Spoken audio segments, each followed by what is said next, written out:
Hi, and welcome to So Many Books, So Little Time podcast. My name is Jody Stapler. I'm an owner of a publishing company called Willow Moon Publishing, a podcaster, a voiceover artist, and an author. Stories are so important in our lives, and there are so many out there from independent authors and independent publishing companies that we may never find unless we trip over them on accident. So I started this podcast for people who love books and love to read, and to help bring more awareness to the indie books and authors of our time. So stay with me for So Many Books, So Little Time. I am speaking with Sande Boritz Berger today. She is a writer. She just wrote her second novel called Split Level, which is a kind of a 1970s sexual revolution set in suburbia type of book, but it is so different than the first book that you wrote, The Sweetness. So first of all, before we get started with talking about your books, tell me a little bit about yourself, because you kind of are you've always been a writer, but you had a different career for many years. Right. I started writing when I was really, really young, and I wrote for myself. I never thought about publishing or anything like that until I got into college. And I think, getting your first story into the college magazine kind of does something to you when you say, well, this isn't bad, and the pay is low, but I like doing it. And so I did write. And then, of course, marriage and children interfere, but I tried to take courses most of the time. When they got older, I always went to school. I took a script writing class. I took video production writing classes. And I have always written, but it wasn't until I was really much older, I won't tell you how old, that I went back to get my MFA. Okay. And I did that, and that led to a couple of books and lots of stories. So that's how Yeah. that happened. Yeah. Now okay, so you kind of like made me think, like, did you write this book kind of with yourself in mind? Now, I don't want to say that you were a swinger or anything like that, but it's when someone gets married and they've had these dreams from their childhood, especially women. They get married, they have kids, and all of a sudden those dreams that you have kind of get put away, and you kind of have to be molded into this mom wife that maybe you never even saw yourself as. And it kind of sounds like you kind of had that situation where you were writing and then life happened. Well, it's interesting because I went to a play recently, a Gloria Steinem play. It was called Gloria. It was downtown in New York Mm. City. And part of the thing in her play is she talks about her own mother, how her mother had to put her life on hold. And it made me think about my mother, who wanted to be an artist and go off to California. And she grew up in the 1930s. So Wow.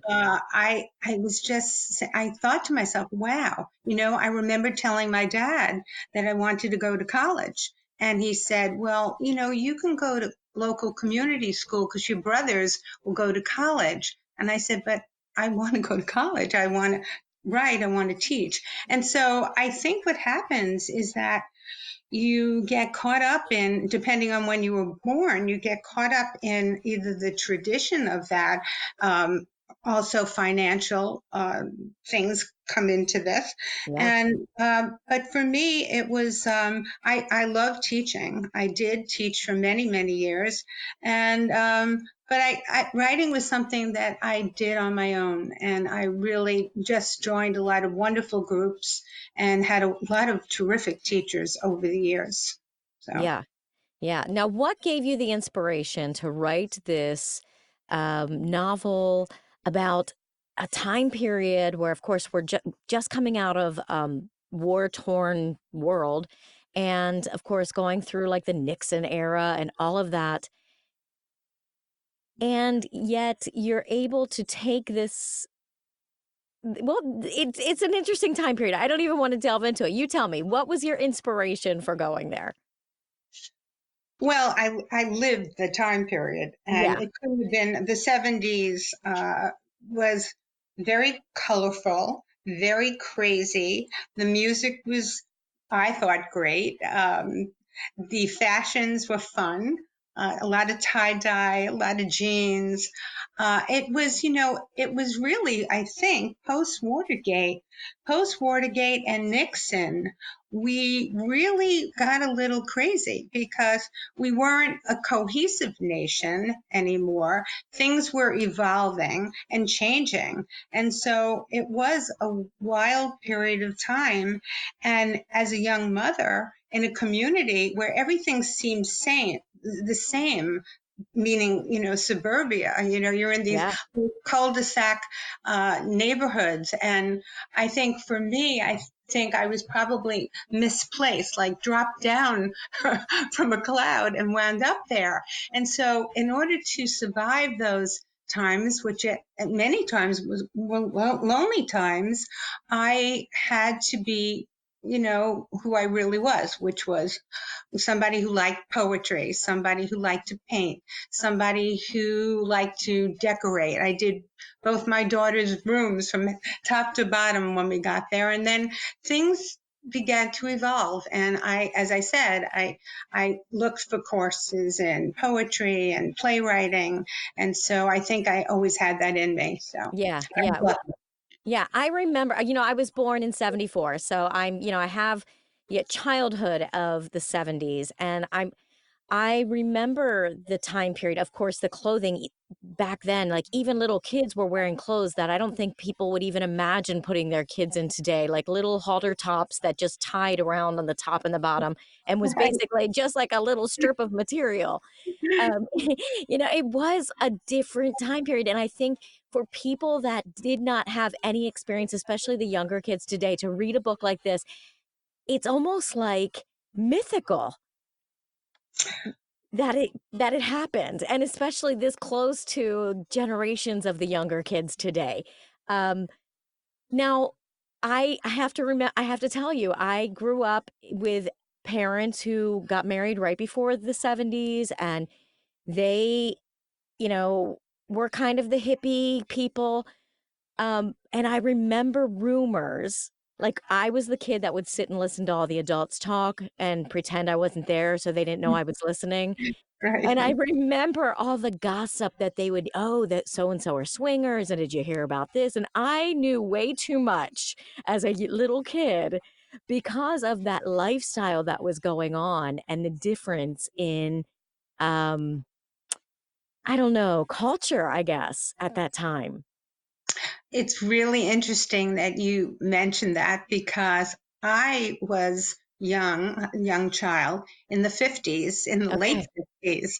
And it's incredible that I remember my parents coming home from cocktail parties, and then suddenly there were these rumors in my suburban town because I also grew up in suburbia, Yeah. in eastern Long Island, and I remember that three or four couples that were very close couples got divorced, and Mhm. there were talks of the key parties, and Yes. and if you remember a wonderful book by, I think it's Rick Moody, he wrote a book. The title will come to me probably at the end of this interview, but Rick Moody wrote a book that was made into a movie, and it took place, I believe, in the late 50s or the early 60s. So this has gone on for Yeah. a lot of decades. And I think maybe it is tied into the state of the nation. Maybe it is tied into people wanting more and needing more. And also, being a housewife and Yeah. being in a marriage, depending on what you do, really decides how well you might fare in the world of marriage and children. Right. Right. Well, this story is about Alex, who is a wife. She's a young wife, lonely, and she finds out that her husband, well, who's always been kind of a flirty guy, is possibly having relations outside of the home. And so she wants to save their marriage. So she finds It's called the Marriage Mountain, which was a healing couple sanctuary, which perfectly fits in with the 70s and the communes and the all that kind of thing. Um, but they started experimentation and all of these things with their marriage, and it's really about the tension that can occur and the complications that occur when you have an open marriage and all this the involvement that happens with that. Now, I don't want to go into personal stuff, but do you have experience in that? How did this come so natural to you? Well, I did not. I've never done those things where the You don't have to tell us, honestly. crazy things that were done.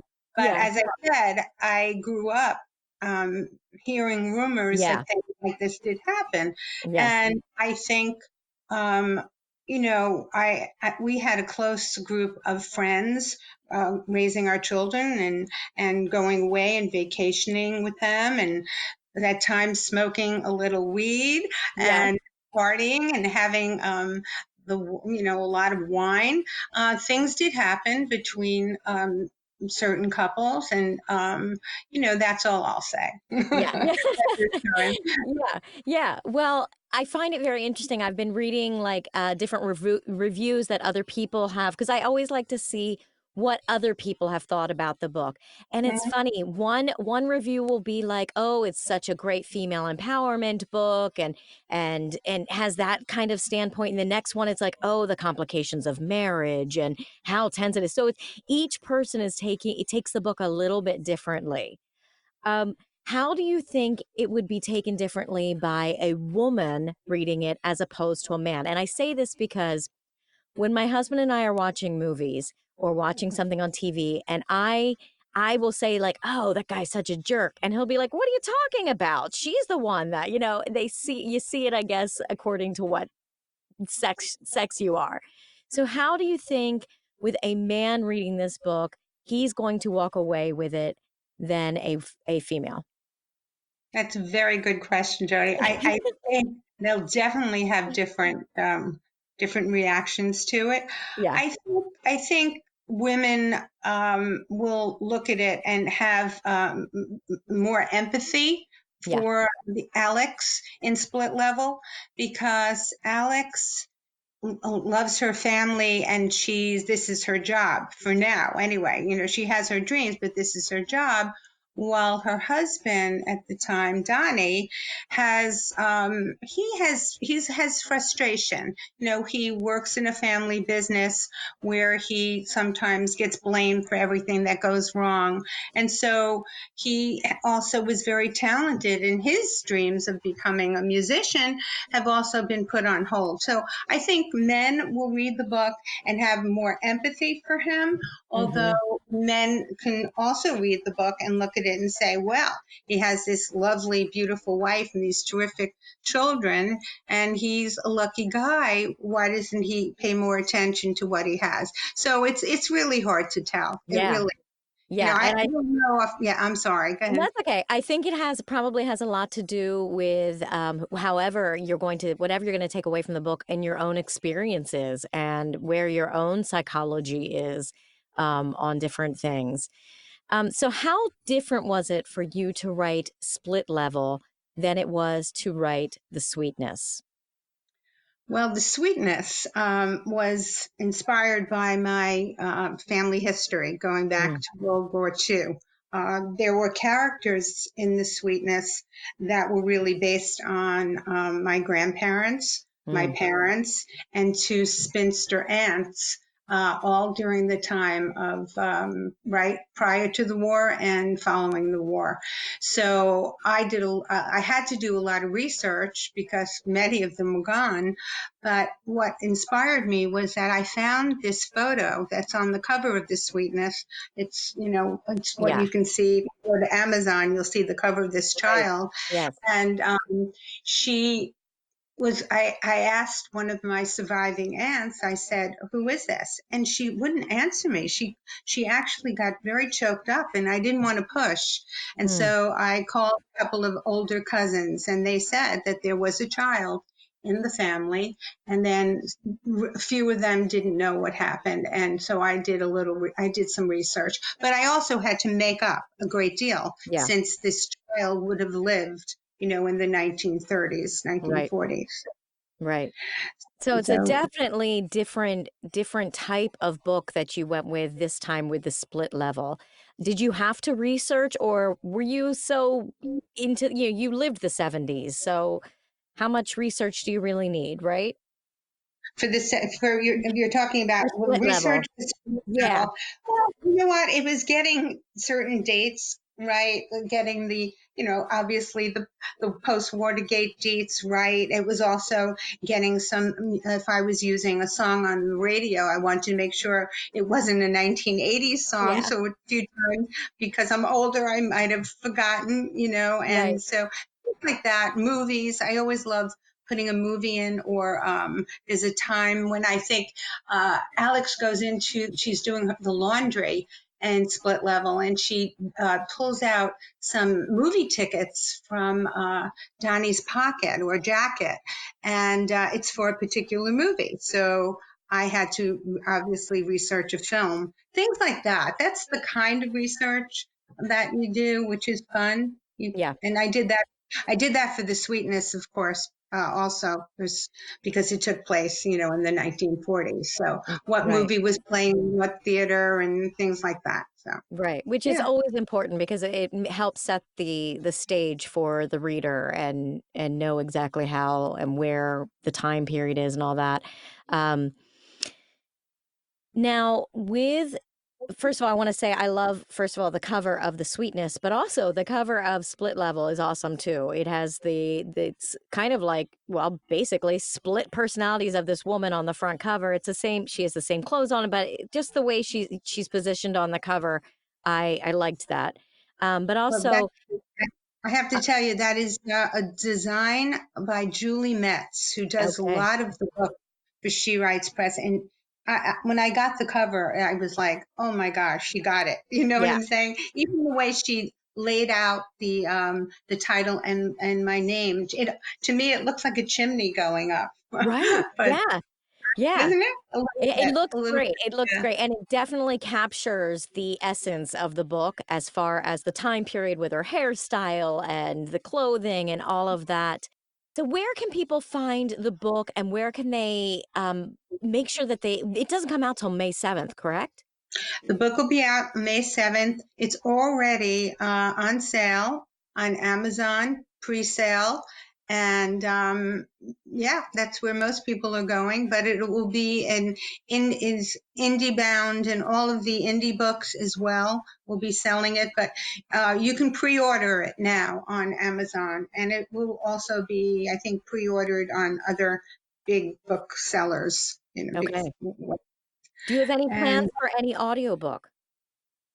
yes, my publisher, She Writes Press, will probably start talking to me about that in a while. That'll be fun because for this book, because it's told in Alex's voice, and it'll be Right. fun getting the right person for that, to Yeah. do it. Yeah, absolutely. It's going to be honestly, I love to read books, but I much rather listen to books while I'm doing things, and this is going to be an awesome listen to. It really will. I Um, hope that. Yeah. where can people find you? Well, I have a website, and that's www. Sande, Sande, Boritz, B as in boy, Oritz, Berger, Berger. I know it's a long handle, but .com. No, that's perfect. Okay, and I will also put a link to that in the show notes if anybody needs that. Are you on any kind of other social media like Facebook or Instagram or anything like that? I am very big on Facebook. I Yeah, love Facebook. I've actually met a lot of writers on Facebook, and we've gotten together. We do readings together in different bookstores, and it's been great. And I'm wow. on Twitter, but, not as much, but I am on Twitter as well. Okay. And how about any readings or anything? You're in the New York area, so do you have anything going on around there? Yeah, I have a launch that will be at the corner bookstore in New York City. I did send out invitations. It's a small bookstore, but it's a very popular bookstore Yeah. on the Upper East Side of New York, and they've been great. I also had my book launch there for the first book, The Sweetness. And I have some book signings coming up out on Long Island, way out east in the Hampton area. Okay. In yeah, so I have one in Sag Harbor at Caneos, and that's a lovely boat town, fishing town, and it's just a small bookstore, and the people are really wonderful that own it. So I got And invited where there. can people find will this be on your website? Will people be able to go there and see if they wanna come meet you and have you sign their book? Well, yeah, I think on my website you will see, hopefully, that it was listed, the launch date and also some others. I've been kind of so busy that I have not even listed the next 4 or 5 things that I'll be doing, but I should get to that soon. Okay. Yeah, I completely understand. It's, the life of anybody in the publishing or writing world. There's no time for anything. I um, know. but I have to say, I loved reading the book.